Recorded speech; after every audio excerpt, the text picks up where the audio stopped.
नारायण राणे यांनी देवेंद्र फडणवीसांची भेट घेतलेली आहे। सह्याद्री अतिथीगृहावर या दोनही नेत्यांची ही भेट झालेली आहे।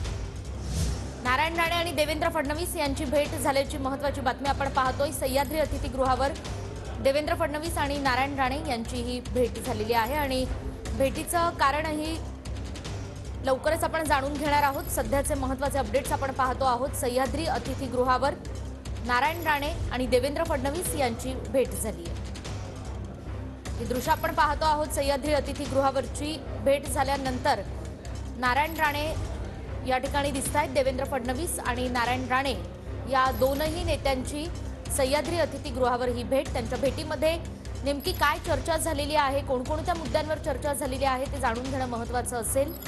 ते अपडेट्सही आपण जाणून घेणार आहोत। तुर्तास आपण पाहतोय सह्याद्री अतिथीगृहावर नारायण राणे आणि देवेंद्र फडणवीस यांची ही भेट झालेली आहे। भेटीतले जे महत्त्वाचे मुद्दे आहेत किंवा या दोनही नेत्यांमध्ये जे महत्त्वाचे मुद्दे चर्चिले गेलेले आहेत तेही लवकरच जाणून घेणार आहोत।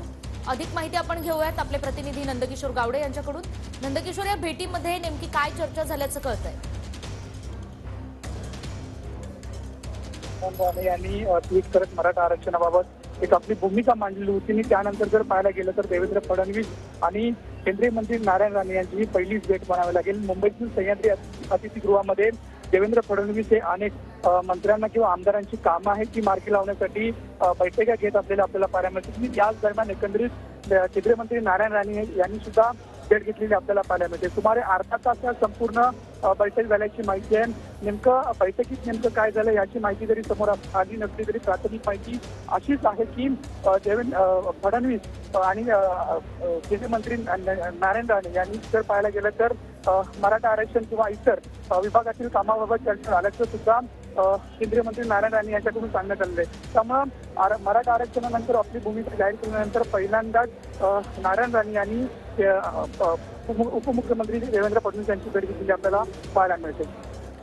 अगदीच धन्यवाद नंदकिशोर, अधिक जाणून घेत राहू तुमच्याकडून।